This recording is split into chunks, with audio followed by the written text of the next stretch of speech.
Good. All right. First try. Okay. So if you're ready, we can Well, go ahead and well done. start. Okay. All right. Good afternoon, everyone, and welcome to another Balerion Space Ventures podcast. Today we are joined by Dr. Moshiel Baton, founder and CEO of Addionics. Addionics is developing advanced 3D current collector technology designed to improve lithium-ion battery performance through changes in battery architecture rather than chemistry alone. Their platform aims to enable faster charging, higher energy density, lower material usage, and improved thermal performance across existing and emerging battery chemistries. Moshiel, thank you for joining us. Thank you, Douglas. Very happy to be here. Before we hear about what you're building, could you give us some of your background and how you came to you find this work in batteries? Sure. So my background is material science, mostly semiconductor. I was in the semiconductor space and then moved to the battery space. I had an opportunity to gain a PhD from Imperial College London in the field of batteries. And back then it wasn't, I would say, attractive sector as it today. I think thanks to Tesla, Elon Musk, electrification and batteries became like a very hot topic. I remember the first day when it was like more than 16, 17 years ago, when I decided to leave the semiconductor space and to move to the battery. Everyone were very kind of surprised. My mom even told me, what you're going to do with batteries? You're going to replace batteries for remote controls? And of course, that's much more complex and much more interesting than that. And yes, in the early days, I was a bit disappointed. Like I saw how the semiconductor market is super vibrant, attract young people, lots of energy and good vibe. And then I went to like battery conference and I was a bit kind of what? Everyone is very slow and the same topics that from last year people presenting also this year, and why I don't see the same, I would say, pace and vibe. But I think, as I mentioned, like lately, and electrification, and we see that it's booming everywhere, and batteries becoming essential part from any part of our life. And we'll talk about it, like out space, like vehicles, smartphones, laptops, humanoid, data centers. So it's literally everywhere. And yeah, so that's super exciting. I would say shift that I did in my career, and now it's kind of my life mission. Yeah, that's a good story. You kind of took a contrarian take into what was kind of a sclerotic industry right before it became really hot. Um, Yeah, indeed. so so we can understand what you're building? For most of us lay people, we hear about liquid batteries, we hear about solid state, lithium ion. Could you kind of just tell us kind of what the state is of the battery industry, and then what was your insight into that? Sure. So batteries are operating like many devices and very, I would say, attractive to many sectors in the market. The most advanced and the most, I would say, common batteries, the lithium-ion batteries. It's invented by the 90s or commercialized first by Sony, and that was the first commercialized. And since then, this is the technology that we see everywhere. It's rechargeable batteries. If people remember, like the batteries in the past, like they were primary batteries that you cannot recharge them, and for single use. And now we see that in our smartphone, etc. Actually, the lithium batteries is enabler for all this revolution of mobile devices, Hmm. uh, and that's something that happened thanks to the lithium-ion batteries. And since then, we don't see any new technology that took the lead. There are lots of, I would say, activities around that, but I believe that lithium-ion batteries are here to stay, at least for, I would say, the next few years. There are also room of improvement of existing, I would say, technology. So this is where we'll see like the market evolving. There will be some optimization, stabilization of specific, I would say, materials and combination of the materials and some new improvement, but still it's going to be based on the conventional lithium-ion battery. So that's more like where the battery world and landscape looks like. And maybe to go a little bit deeper, what is a battery and what made Yeah. from what component it's made of. In a battery, you have two electrodes, anode and cathode. It's like minus and plus. Ions traveling from one side to another side during charge. During discharge, they are moving to the other side. And you have separators because you cannot have any physical contact between the minus and plus. If you have the physical contact, it will create a short, and you don't want that. So you have the separator, and you have another component called current collector. The current collector, it's a 2D metal foil, similar to the foil that we have in our kitchen, in our houses. And this is the substrate that you put the active material, the anode or the cathode material. On the anode side, you put copper, and then you put either graphite or silicon, the anode active material. On the cathode side, you have the aluminum foil, and on top of that, you put a cathode material. Usually it's a double side, I would say, structure and coated. And that's the basic structure of the battery. You have different chemistries, different sizes, different formats, different processes how to produce the battery, the electrode. But this is the basic, I would say, structure and how the battery actually structured. Okay. And then, so that's kind of a battery in the abstract. Um, and then you are working on something called a collector. And Correct. what's the function there? So the current collector, it has two functions. One, it needs to, by the name, by the function of the name, to collect electrons in and out during charge in, during discharge out, to operate the device that you want to operate. And also they are also a substrate. So they need to have like good adhesion to the active material. So they serve as a substrate and collector. They are inactive component. So it's kind of a parasite. It's not contributing to the energy. Hmm. So you don't want to waste space and weight on those components because at the end we want to increase the energy density per weight and per volume. And if it takes space and weight, so you are actually you pay for that. So the ideally is to make it very thin, light, but it should be good enough to conduct electricity and to be like a stable substrate. So that's the two functions. As I mentioned, on the anode, you have copper.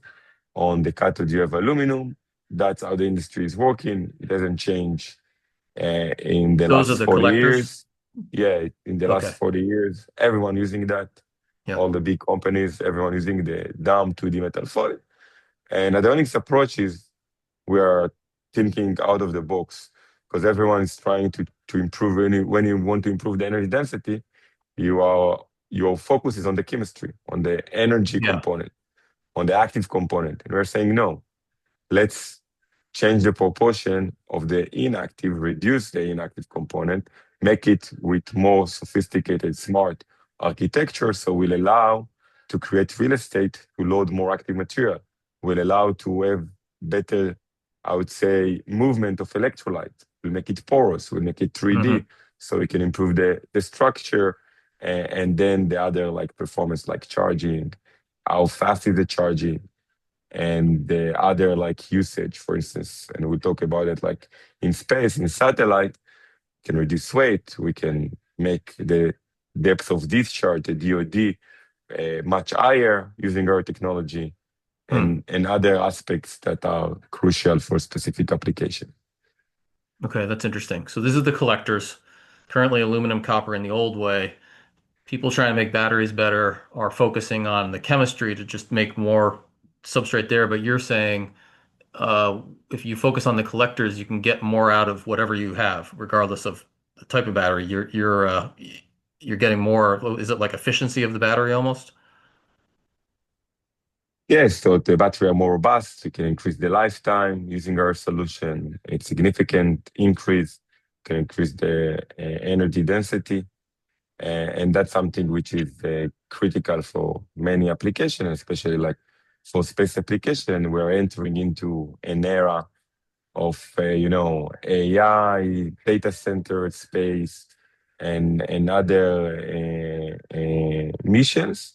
Hmm. And for specific mission, you need like better batteries in order Okay. to have like longer lifetime or lighter weight, for instance. Right. And I think one thing you said earlier was also it sounds like what you're doing with your collectors, it holds a charge more stably, but it also conducts better. Did I hear that? Correct. And what does that So do? Is in that like better holding a charge, better like can charge faster or Yes, so like there are few aspects on that. First, one of the degradation mechanism in a battery, it's like mechanical, the elimination and cracks in the battery. So if you create better addition, in our case, it's even cohesion because the material on top is connected to the material at the bottom through the pores. So it's more stable. And second is we have more homogeneous distribution of the temperature or the heat dissipation. So that's Mhm. another mechanism. If you have like hot spots, actually make the degradation faster. And in our case, and we have better distribution, and this is it actually make the battery more robust. We are lowering the internal resistance, and Mhm. that create like longer lifetime, but also I would say more robust cell. Okay, that makes sense. Okay, so that I think that really explains what you're building well. And so then the next thing would be, are you going to kind of sell this to existing battery makers or existing batteries, or are you going to build your own battery? Yeah, that's a great question. So we are not a battery company. So we are a technology provider. Right now, we are doing the design, the manufacturing, and the integration of those components. From day one, we design it for mass production. We work backwards how it's going to be integrated in Gigafactory. And today, we already proved that we can integrate it smoothly into existing Gigafactory and to make it as a drop-in solution. So it's not required to have new CapEx or Interesting. need new, I would say, machinery or tools. We can use the existing tools in order to integrate our solution, and we make it in a form of rolls. As today you have jumbo rolls of copper foil or aluminum foil. In our case, you have also rolls of copper or aluminum, but they are smart 3D porous current collector instead of like the 2D metal foil. So we're making that in the same form, in the same way that the industry is using today, and the integration is smooth. So in that way, we're not a battery company. We are making a platform, so it's suitable for any chemistry, for any format, for any process. Could be like a dry or wet process. It's suitable Hmm. for both of them, and that's make it like also very attractive and unique. So we can work with the battery manufacturer, with the end user, and they can integrate that into their existing factory. That's interesting. So you're upstream of the battery production, and you are a collector manufacturer. Um, and is that challenging? We've heard before, from Elon Musk, I think was kind of the one most of us heard it, that sometimes the designing the product, the manufacturing is equally as challenging as the actual design of what you're making. And how has your manufacturing process been going? It sounds like you've been addressing that already. Yeah, so that's super true and super interesting. I think when we are looking for what do we want to be in the future, so definitely we want to do it with partners and not by ourselves. We want more to Mhm. focus on the technology, the ability to make new design, new structure, customization, to make the process more flexible and dynamic. And right now we did the manufacturing by ourselves. As you mentioned, it's not something that you can crack overnight. And we did it at some point only by ourselves, in-house, vertically integrated. And then we understand where is our IP, what is unique, and then start to focus only on that. And what we can actually get from like off the shelf, from existing equipment, we will do it. So what we found, and I think that's one of the reasons that we're super attractive, we can take existing equipment, low cost capex that produce commodity today, and retrofit that capex, the same low cost capex, but now the material, the result material is highly differentiated product. And in that case, we can benefit from both a world, like the ability to manufacture at scale, to use existing technologies, but also to be able to bring high value product to the market. Okay, interesting. And then how has your experience been upstream of you? Are there materials bottlenecks or kind of raw materials or issues there that are challenging when you're trying to vertically integrate? Yeah, right now we have small capacity, so we don't have issues on that. But we started like to build our network and connections and relationship with the supply chain.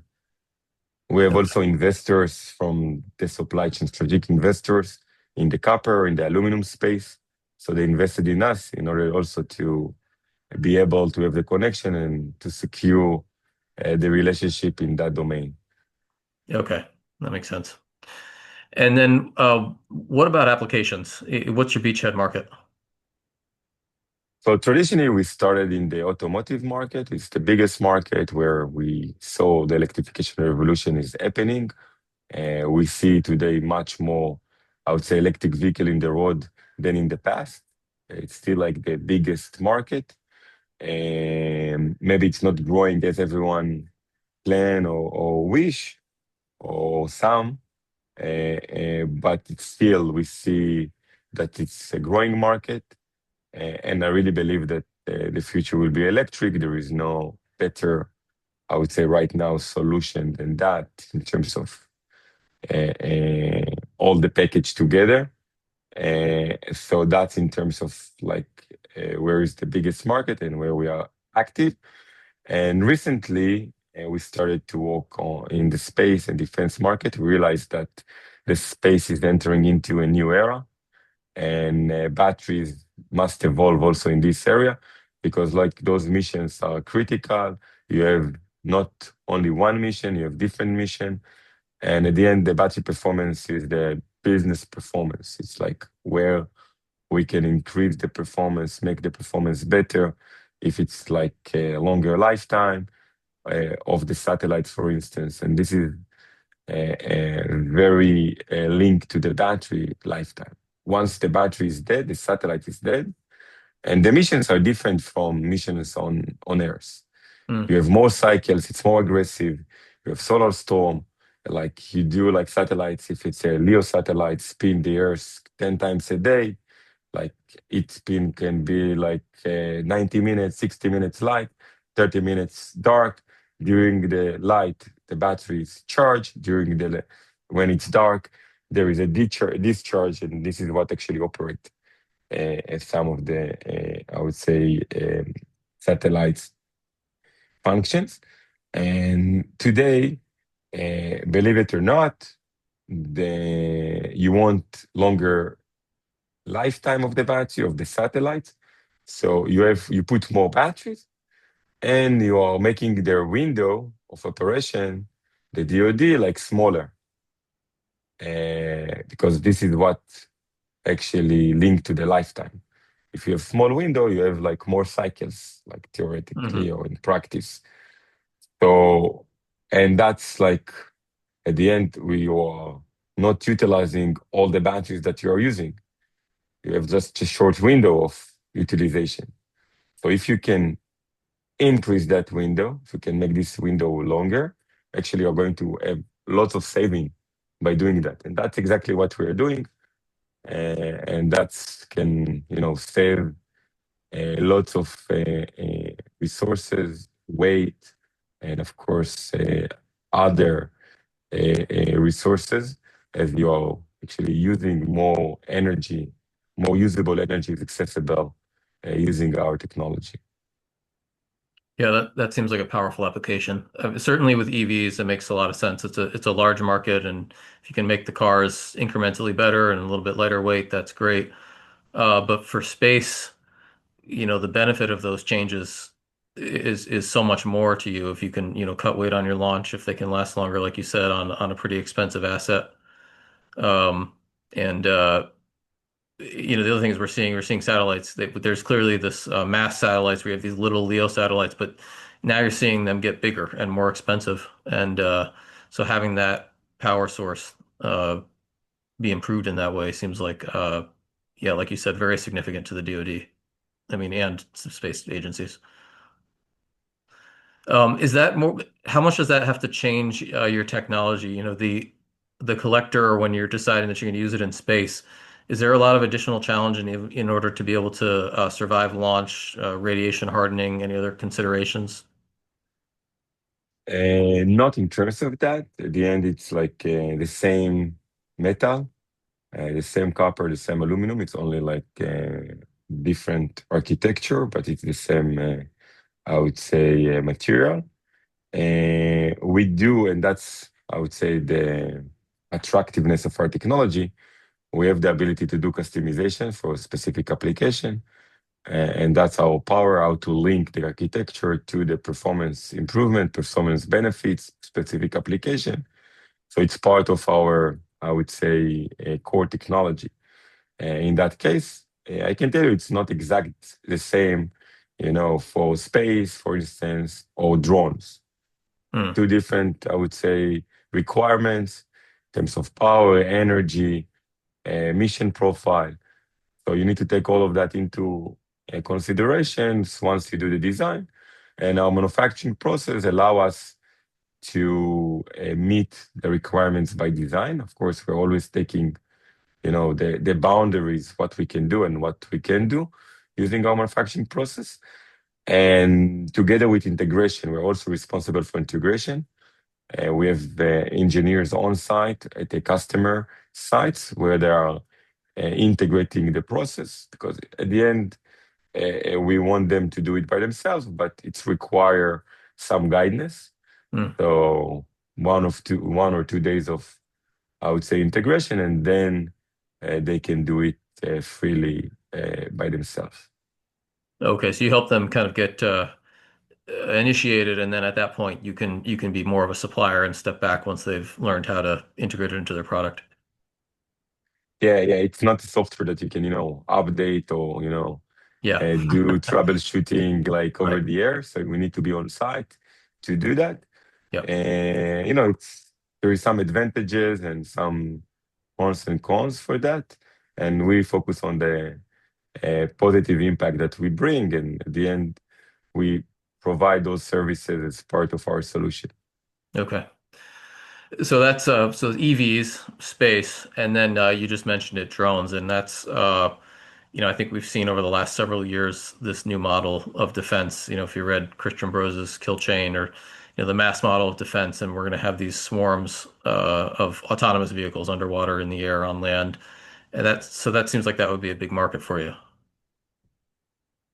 Yeah, like when we started the company, like we're only focused on the automotive market. I think the recent, I would say, conflicts in the world created a strong need for defense application. And the space is entering into the new era. Also require, I would say, better batteries or more suitable batteries.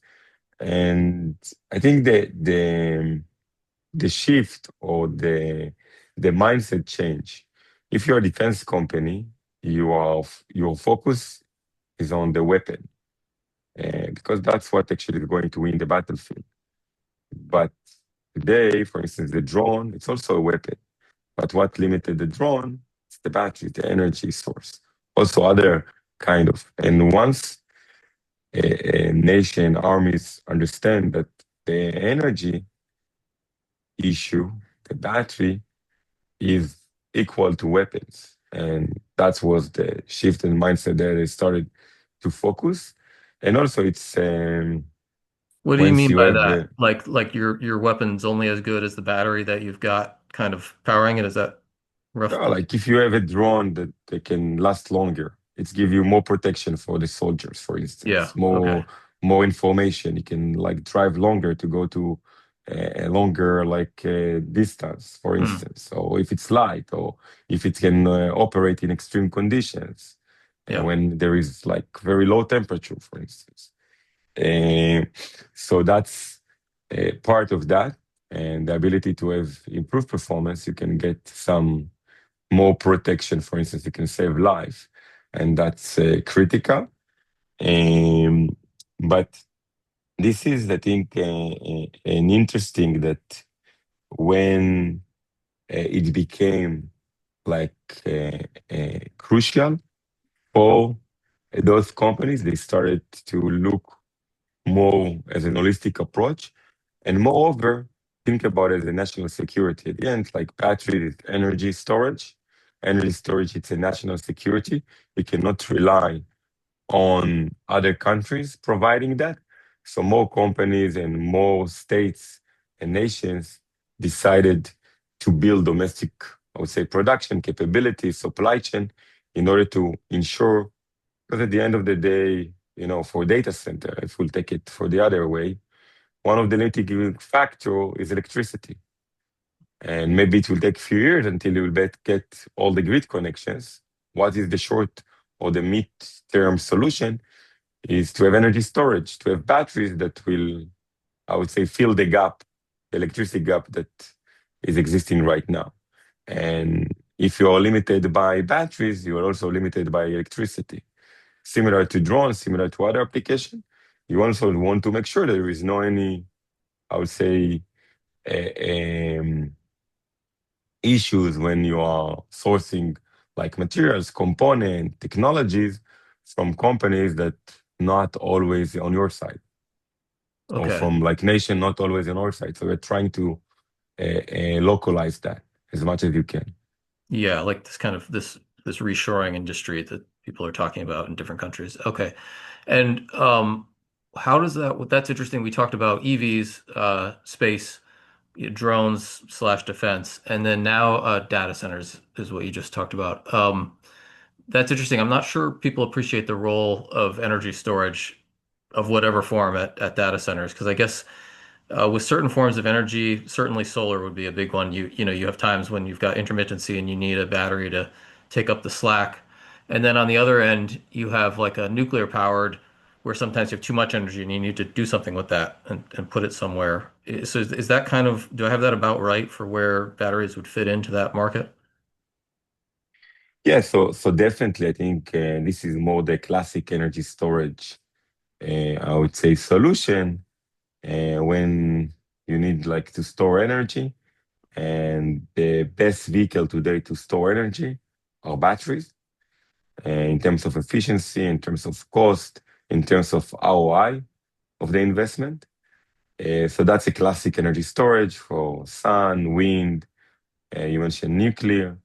You can store and you can make sure that you can balance the grid in a way that you can use it in much more, I would say, optimized way, and the utilization is higher.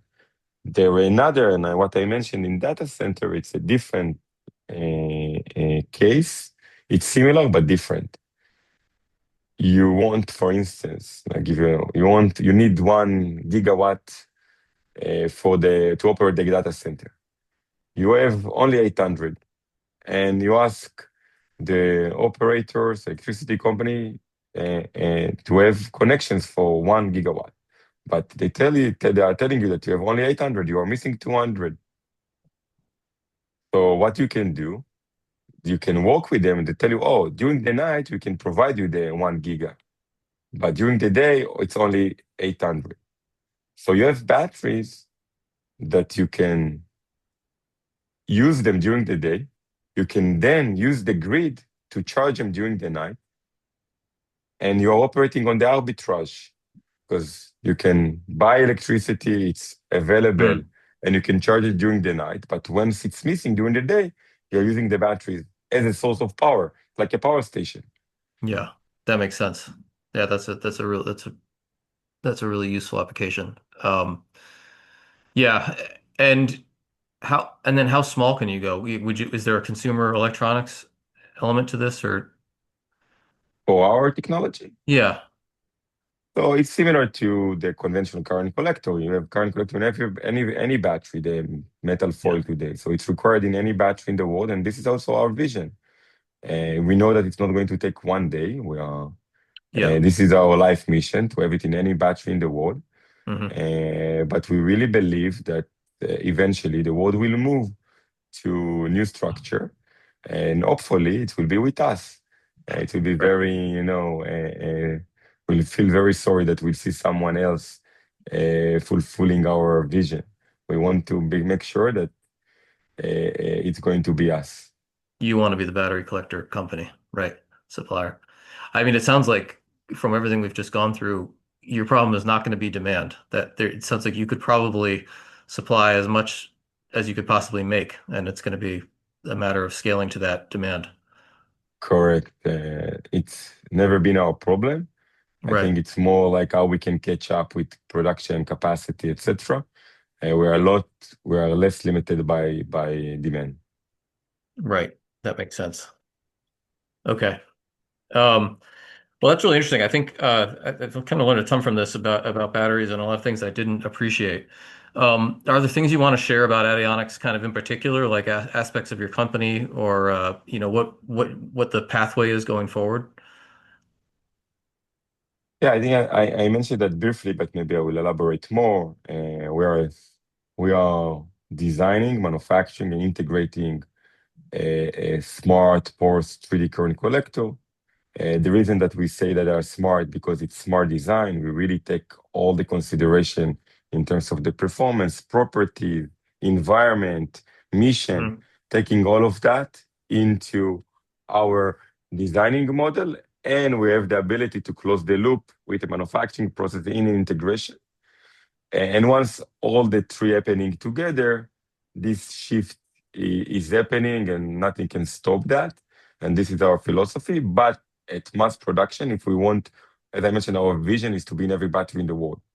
And Yeah. if we want to fulfill that vision, we need to have a global footprint and to scale up very quickly. And we understand that alone, it's not going to be fast.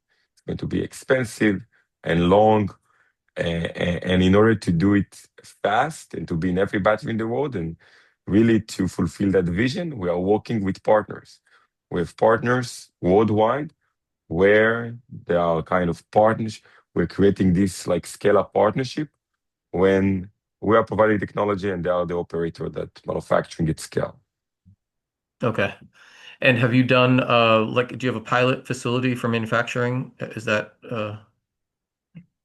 So we opened our zero point 0.5 gigawatt hour facility more than a year ago. okay? It's fully operated, and we're making like big rolls of few kilometers. It's enough to demonstrate the ability, the material to integrate into gigafactory. It's still not in the economics that is needed for mass production, but in terms of validation of the material, the quality, the performance benefits, the need of the material, it's in the size that it's more than enough. We're making that in a 700 millimeter width and length of few kilometers. So it's already demonstrating the ability of mass production. Okay. And how challenging is that in terms of like, do you have to operate in a vacuum? Are there clean rooms? Anything? Are there what is that like? Yeah, it's very similar to the industry standard today. So we Okay. don't need any extra, I would say, environment or conditions or tools. Really, what actually the standard that the foil industry needs, we are using the same, I would say, standards. Okay. So you've advanced the collector technology, but you can manufacture it using basically the same kind of methods. So that's a nice, I guess, piece to have. So then after the pilot facility of operating for a year, and then you would kind of get that to the point where you're producing, and then do you kind of like replicate those plants once you have the first one that you think is that you're happy with? Yeah, correct. Look, what we did, we took like a large scale facility, factory, Yeah, and we literally scale it down. And we said, okay, what will be the minimum size that will give us enough credibility yeah, and proof that it's, I would say, needed for gigafactories. It's a grade for gigafactories. And let's focus on that because we are very, I would say, conservative in terms of we will do the minimum, the MVP that's required to move to the next stage before we are committed to, I would say, bigger scale, etc. Always we are working together with customers, design partners, to make sure there is enough demand, as we mentioned, to produce what we can actually sell in advance. And that's the way that in that market, I think it's critical. And if I need to give some tip, don't do the build before you have demand. Like trying to do it like in parallel to take some risk, but to ensure that you have demand as well. okay, that makes sense. Uh, so kind of the 10-year vision, Adionics 2036. Where are you guys at that point? Ideal world. So we'll be in many different applications. We will go also beyond batteries. And we see those smart current collectors in other applications beyond batteries. We will have our technology with the ability to operate that to other metals as well, beyond like copper and aluminum. Hmm. And that will be the way to manufacture smart, porous, I would say, thin layers of metals. If you require porous 3D type of metal, we have the methods to cover most of the metals with our technology. Right now, we're heavily focused on specific product and application, but in 10 years' time, the ability is to diverse it to other application beyond batteries. And in batteries, of course, to be relevant to any chemistry, any technology that will win that race. So we always like to say that we bet on the race, but not on the horse, not on Hmm. specific chemistry, so we can pick the winners. Yeah, that's right. It's like almost like battery technology agnostic or something. You need it for all types. It sounds. Yeah, definitely. And that's what's very challenging because everyone is trying to label you always to put you Yeah, what type of right. battery, what type of chemistry, what type of format, and you need to pick. And we always like refused to do that. We said we're a platform. It was very difficult. Yeah, And we educated the market in the way that yes, we're a platform, so you can use it to different chemistry, different formats. And I think right now we have what we see and what we believe that it's more likely to give higher performance for this specific chemistry, for this specific format, but we definitely work with all of them. very, very interesting. Cool. Well, Moshiel, this has been very interesting. I've learned a lot, and it's a really good mission here. Is there anything else you want to leave everybody with before we finish up? So thank you very much for your interest, and you can reach out in every platform, and I would love to answer and to be in touch with you. Thank you very much for the opportunity. Well, thank you. Sounds great. Have a great day. Cool. Bye. Bye bye. You too. Bye.